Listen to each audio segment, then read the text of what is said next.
Bonjour et bienvenue sur notre émission Un cœur qui écoute, notre rendez-vous de spiritualité. Aujourd'hui, nous avons la joie d'accueillir Michel Coll. Michel, bonjour. Bonjour. Vous êtes journaliste depuis 33 ans, pour la presse écrite, pour la télévision, pour la radio. Vous avez commencé à l'hebdomadaire La Vie. Vous avez été pendant 8 ans directeur de la rédaction de Témoignages chrétiens. Vous avez animé pendant de nombreuses années aussi une chronique sur France Culture. Vous continuez d'animer une chronique littéraire sur Au jour du Seigneur sur France 2. Et puis, depuis un an, vous êtes revenu à vos premières amours, puisque vous êtes rédacteur en chef, un des rédacteurs en chef du mensuel La Vie, à nouveau. Vous avez publié de nombreux livres aussi. Le dernier pour lequel nous nous voyons aujourd'hui s'appelle « Conversion au silence », itinéraire spirituel d'un journaliste. Il est publié aux éditions Salvator.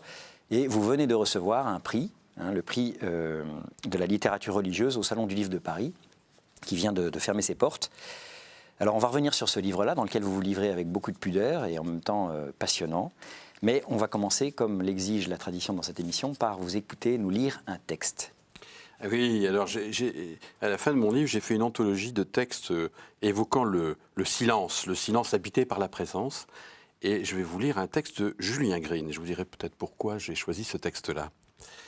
Dans un monde voué et dévoué à la parole, le silence peut avoir quelque chose de particulièrement effrayant pour celui qui le vit comme une solitude, tragique rejet d'une société parlante mais peu écoutante. Ou au contraire, son charme envoûte celui qui l'approche ou celui qui s'y réfugie comme un cocon protecteur. Le silence est la porte d'entrée vers la voix de Dieu. Et s'il est un endroit au cœur de la maison où le silence s'impose, durant quelques pas, prière de suspendre toute parole, de traverser sur la pointe des pieds et de calfeutrer les talons aiguilles. La pluie s'interdit elle-même de tambouriner sur les toitures en verre, l'aspirateur se fait bâler, le vent brise d'été, et les bruits de la civilisation sont persona non grata. La chapelle demeure ainsi sanctuaire de silence au cœur d'une maison vivante.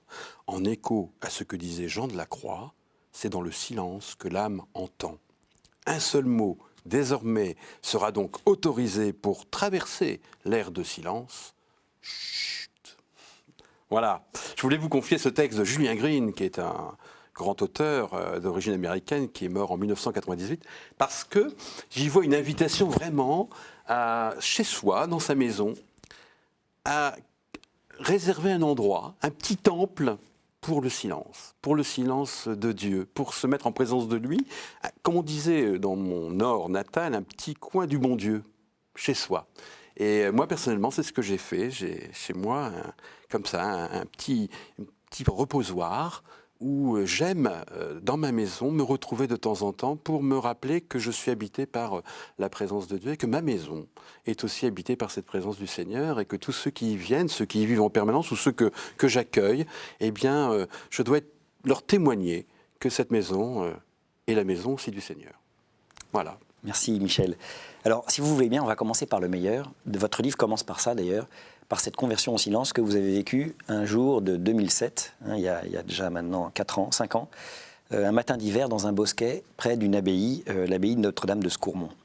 Mais avant cet événement, vous avez traversé une série d'épreuves en 2005, notamment 2 ans auparavant. Vous étiez au sommet de votre art, j'ai décrit dans l'introduction les différentes casquettes que vous aviez pu occuper.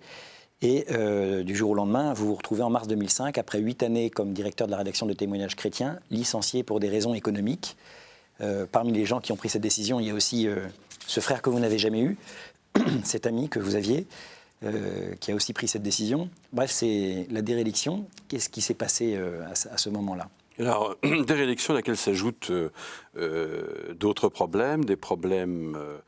c'est pas un problème, c'est un arrachement, c'est-à-dire la mort de mon père, l'homme que j'aimais le plus au monde, qui nous quitte après une longue maladie. Donc c'est un arrachement. Mais c'est quasiment un arrachement physique, quoi. Mon père, son père. Voilà. Et puis, problème de santé. Moi qui avais une santé de fer, qui me sentais un peu éternelle, me voilà 2 fois convoqué à l'hôpital, une opération, la peur du diagnostic, l'angoisse de ne plus retrouver la santé. Et c'est vrai, finalement, ce dont j'ai le plus souffert dans tout ça, c'est moins le licenciement que la perte de l'ami. C'est quelque chose que j'avais jamais vécu à ce point-là, et ça a été une très grande souffrance. Et finalement, après cette rencontre sur le sentier de l'abbaye de Scourmont, on va sans doute y revenir, j'ai reçu la force, je ne sais pas si c'est moi qui avais la force de pardonner, en tout cas, cette rencontre m'a permis de découvrir que j'étais moi aussi un lâche, un traître, un pécheur. C'est quoi finalement être un pécheur? C'est trahir l'amour. C'est trahir l'amour, et finalement celui qui est le plus trahi, c'est Dieu. On n'arrête pas de le trahir. Et finalement, je me suis dit que ce frère, cet ami, dont j'avais le sentiment qu'il m'avait trahi, moi aussi je l'avais trahi. Moi aussi, je l'avais trahi durant notre longue histoire.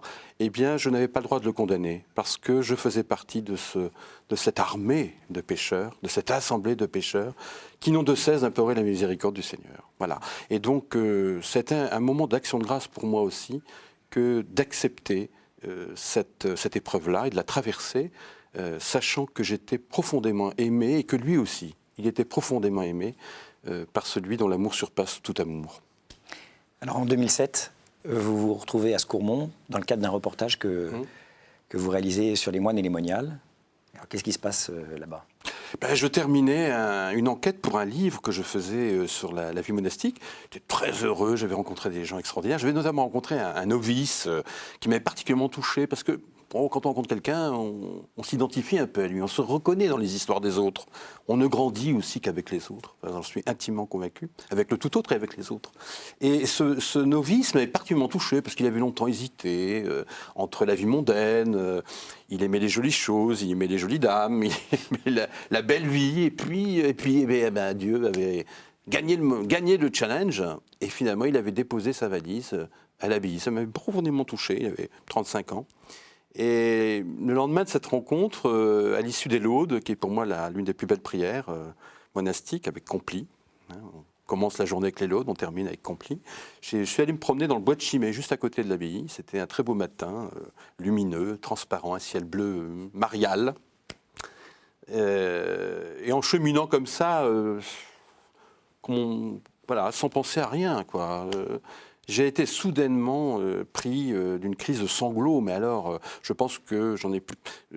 c'est ce type de crise que l'on a quand on est enfant, on ne sait pas pourquoi on pleure, et on pleure à gros bouillon, on a l'impression de se vider. Et moi, j'avais en même temps l'impression que plus je pleurais, plus j'étais rempli d'un silence qui m'apaisait, qui me donnait de la joie. C'est étonnant. Pleurait sans savoir exactement pourquoi. Après, j'ai su pourquoi, et en même temps se laisser envahir par une abondance d'un bonheur que je n'avais jamais goûté. Et en même temps, j'avais l'impression que je me vidais de toute une crasse intérieure, de toutes mes trahisons, de toutes aussi les injustices dont j'avais pu être victime, des méchancetés que j'avais pu faire, enfin de toute cette cargaison de noirceur, comme j'appelle, qui sortait de moi. Et en même temps, je me remplissais de quelque chose d'ineffable et de doux et de beau et de bon. C'était un grand moment dont je garde la saveur à l'intérieur de moi, mais dont je n'ai plus jamais retrouvé le goût depuis. Plus jamais. Mais ma vie a été transformée depuis ce moment très précis où j'ai été enveloppé et investi, envahi par le silence de la présence, comme dirait Maurice Zindel, la présence du Christ. Alors vous évoquez le don des larmes, vous avez dit que c'était comme, dans votre livre, vous dites que c'est comme un second baptême.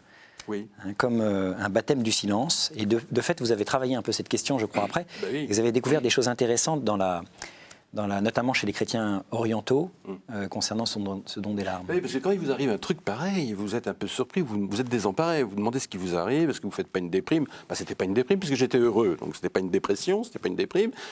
Et donc vous voulez savoir, et donc comme il se trouve que j'ai une grande bibliothèque, que je lis énormément, notamment évidemment des livres sur la spiritualité, j'avais des livres sur la spiritualité orientale orthodoxe. Et là, j'ai découvert dans des textes très anciens, des premiers siècles de l'ère chrétienne, cette fameuse conception du don des larmes, qui est que finalement, on peut recevoir l'absolution de nos péchés lors du sacrement de réconciliation, mais quelque part, ça ne suffit peut-être pas. Il faut aussi que nous implorons le Seigneur pour avoir le don des larmes, pour qu'il nous enlève cette tâche qui a abîmé notre âme blanche, Hein, il faut qu'on l'enlève comme avec un détergent.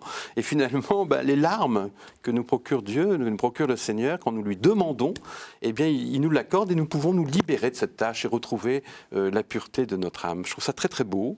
Et ça m'a aidé, moi, et ça m'aide encore aujourd'hui à cheminer sur ce sentier qui s'ouvre devant moi, parce que cette histoire a eu lieu il y a 5 ans. Mais mon chemin, je suis un homme en devenir, je continue à avancer. Et je trouve que ça a été un moment pour moi, en effet, de refondation. Un autre baptême, le baptême du silence et le baptême des larmes. Alors justement, vous évoquez la notion de conversion au silence. Oui. C'est quoi la conversion au silence? Qu'est-ce que ça a changé dans votre vie concrètement? Oh, ça a changé. Si vous voulez, le plus grand changement pour moi, ça a été de retrouver le goût, mais qu'est-ce que je dis? Le bonheur, la joie de la prière. La joie de la prière matinale. Je n'étais pas un priant.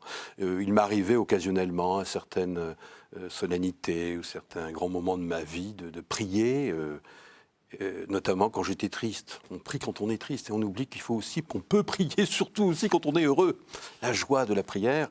Et je ne passe plus une seule journée sans m'accorder 20 à 30 minutes parce que plus j'avance et plus je grignote du temps, malgré un agenda hyper chargé tous les matins, en me levant, au lieu d'ouvrir ma radio, comme je l'ai fait pendant 50 ans, non j'exagère, pendant 45 ans, maintenant je prépare le petit déjeuner pour ma femme, je fais ma toilette et après je me consacre au Seigneur, je m'abandonne dans un clair-obscur avec une petite icône et je prie. Je prie à partir des textes liturgiques du jour et je m'envahis du silence qui se crée en ce moment-là dans cette conversation entre lui et moi.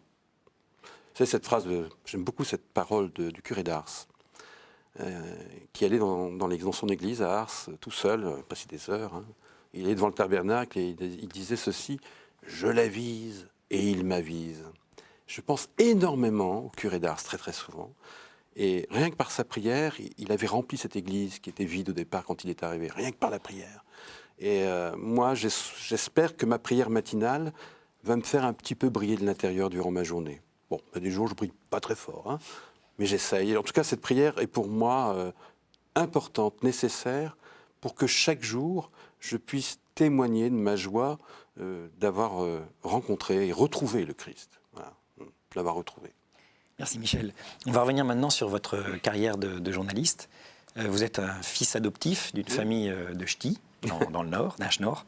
Nord. Et vous avez vécu une enfance du coup très solitaire. Vous étiez enfant unique de cette famille, marqué par la timidité, vous nous dites, et paradoxalement par une certaine peur du silence. Alors comment est-ce que vous avez surmonté tout cela? Parce que pour être journaliste, il ne faut pas être trop timide. C'est le moins qu'on puisse dire. Quand j'annonce à mes parents... Bon, je faisais des études de lettres à l'époque. Quand j'annonçais à mes parents que je voulais être journaliste, ils m'ont regardé en me disant « Mais qu'est-ce qui lui arrive? C'est pas possible !» Parce qu'au départ, je me préparais plutôt à une carrière d'enseignant, de professeur de lettres ou d'histoire. Mes deux passions, la littérature et l'histoire. Et puis voilà, soudainement, j'ai envie d'être journaliste, moi qui étais inhibé, peur de l'autre, enfin bref. Pourquoi et c'est étrange, je ne peux pas tellement répondre à votre question, je ne sais pas bien pourquoi, à un moment j'ai bifurqué. Je suis convaincu que c'est une expérience d'été que j'ai fait dans le Pas-de-Calais, dans un journal qui a un très joli nom d'ailleurs, L'Abeille de la Ternoise. J'avais à l'époque 18 ans, voilà, et j'ai fait mes premiers pas comme ça l'été, en bicyclette, j'allais visiter des manifestations sportives, voilà, comme ça, et c'est là où je crois que j'ai contracté ce virus qui ne m'a plus quitté, du goût de la rencontre des autres. Voilà. Et je me suis dit, mais s'il y a un métier extraordinaire à faire, c'est journaliste, parce que ça me permet de rencontrer des tas de gens que j'ai envie d'écouter, dont j'ai envie de raconter l'histoire ou les anecdotes. Enfin, j'ai eu envie de devenir le témoin des gens, comme ça. Et c'est ce qui m'a donné envie de devenir journaliste. Mais ce n'était pas du tout prévu au programme. Hein. Et je ne suis pas déçu, parce qu'après, je ne savais pas que j'allais faire, non pas le tour du monde, mais j'allais aller au Brésil, j'allais aller un peu partout dans le monde, au Vietnam, et que j'allais y vivre des grands moments fondateurs de ma vie, quoi. Alors en même temps, ces temps de solitude et de silence, ils ont toujours un petit peu jalonné votre expérience de journaliste. Vous dites que c'est des temps nécessaires, notamment pour pouvoir s'émerveiller de ce que l'on doit décrire après ça avec des mots, pour pouvoir s'intéresser à celui que l'on doit interroger. Et ça, vous revendiquez après ma conversion au silence. Ah, c'est après que vous l'avez, d'accord. C'est après ma conversion au silence que en relisant ma vie, faisant une relecture de ma vie, que j'ai découvert que finalement j'avais été façonné par des moments, des rencontres, des personnes, célèbres ou moins célèbres, anonymes, qui m'avaient profondément marqué parce qu'elles avaient été entourées, précédées par des silences. Et moi, je ne m'étais pas aperçu que finalement ces silences témoignaient de la présence d'un tiers, le Christ, qui était là.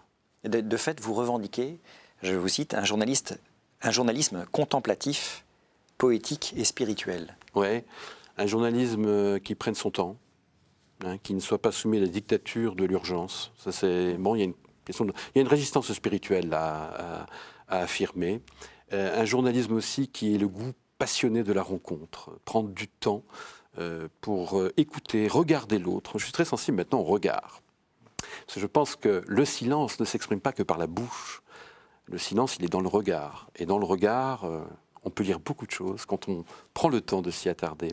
Et puis je pense aussi qu'il faut s'émerveiller. Je pense que le journaliste n'est pas seulement qu'un annonceur de mauvaises nouvelles. Il faut malheureusement raconter la vie des gens telle qu'elle est. La réalité est souvent crue, dure, cruelle.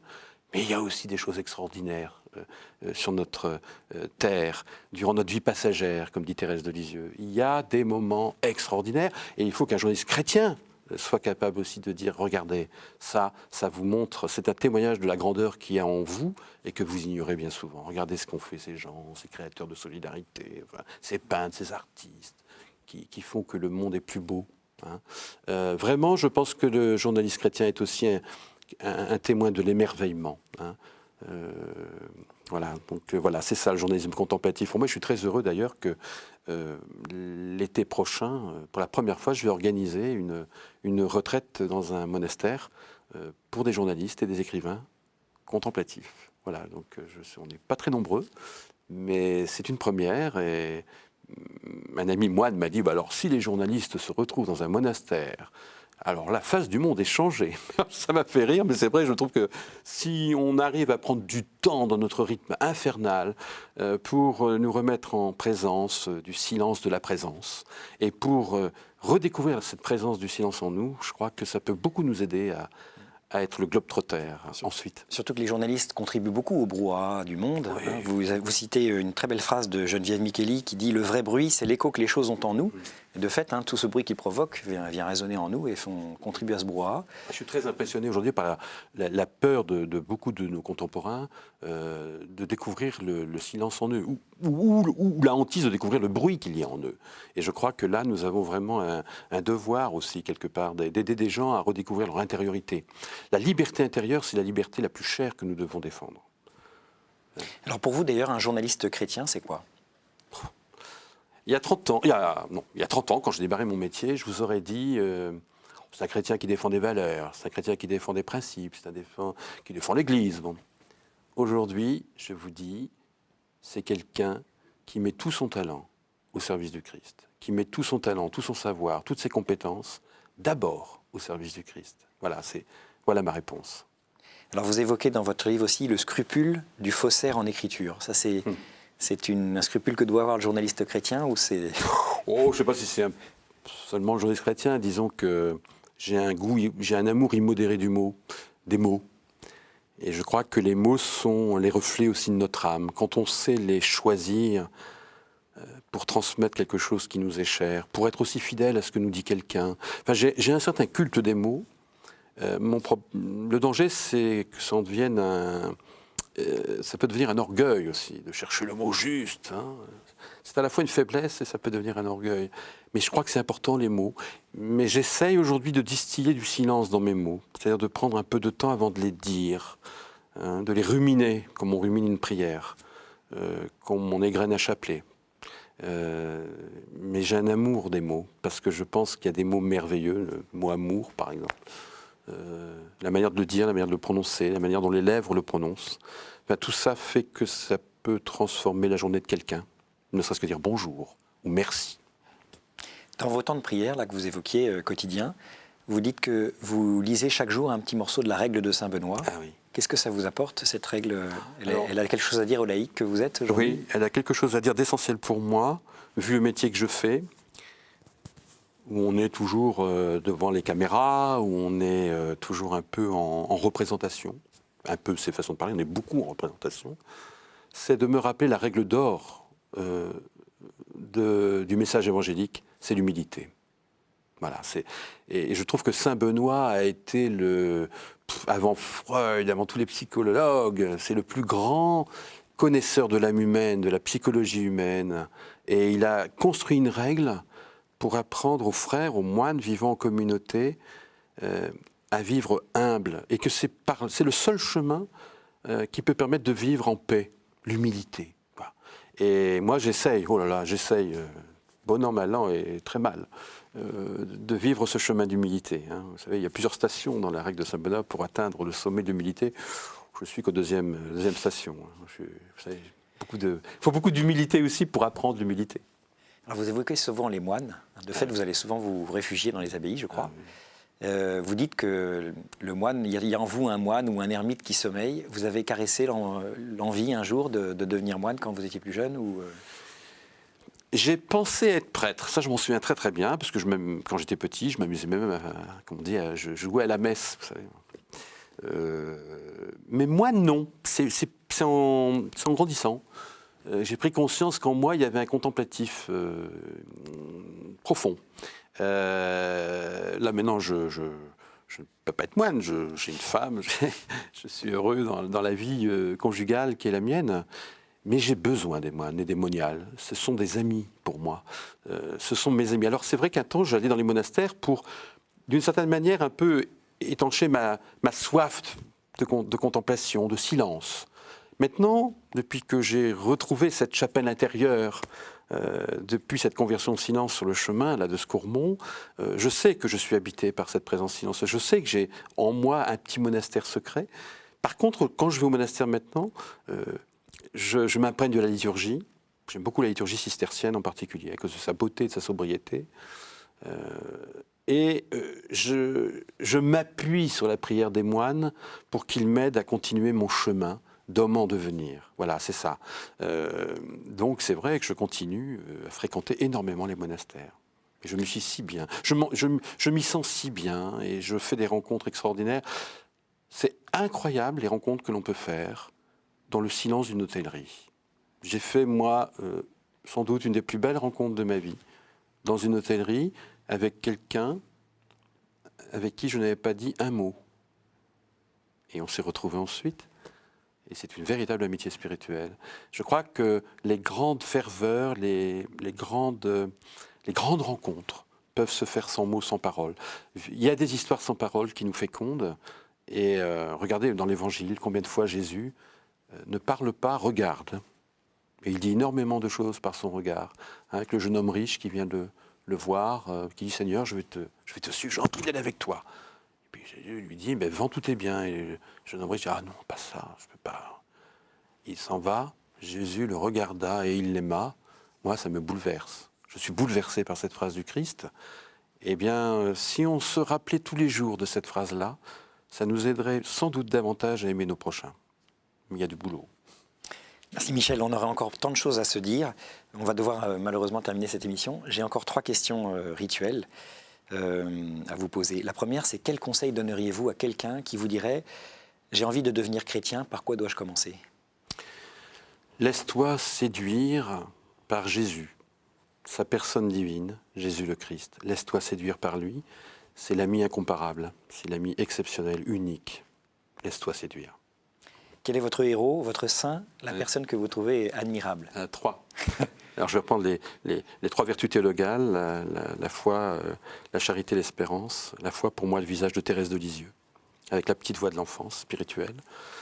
La charité, c'est Saint Benoît Labre, un saint de chez nous, oui, que j'aime beaucoup, parce qu'il a poussé au maximum, la charité avec les pauvres, les exclus, les SDF d'aujourd'hui, les personnes SDF d'aujourd'hui. Et puis l'espérance, Saint Raphaël Arnaïs Baron, qui est le dernier moine cistercien à avoir été canonisé par Benoît XVI en 2009, que j'aime beaucoup, qui est mort à 28 ans en oblat cistercien sans avoir pu revêtir la coule des moines, qui pour moi est un saint de notre temps, parce qu'il incarne pour moi l'abandon total à l'amour de Dieu, la persévérance dans le chemin qu'on s'est tracé, et la prière jusqu'à l'incandescence, la contemplation. Voilà. Dernière question, Michel. au jour du jugement, qu'aimeriez-vous que Dieu vous dise? J'aimerais qu'il me demande, Michel, m'aimes-tu? Parce que j'aurais quitté tous les miens, j'aurais quitté cette terre que j'aime passionnément, j'aurais quitté toute cette vie intense, cette vie de bonheur, et j'aimerais qu'il me dise, mais Michel, m'aimes-tu maintenant? Et j'aimerais pouvoir lui répondre, Seigneur, tu sais bien que je t'aime. Merci beaucoup Michel, merci pour ce beau témoignage que vous venez de nous donner, merci pour le beau livre que vous avez commis. Je rappelle le titre de ce livre qui vient de paraître aux éditions Salvator, Conversion au silence, itinéraire spirituel d'un journaliste. Un très beau livre, très bien écrit, vous avez une plume magnifique, c'est un vrai régal de vous lire. Merci aussi pour la belle leçon de journaliste que vous donnez dedans. Et je rappelle que pour ce livre, donc, vous venez de recevoir le prix de la littérature religieuse au Salon du Livre de Paris. Et quant à nous, nous nous retrouvons la semaine prochaine pour une nouvelle émission.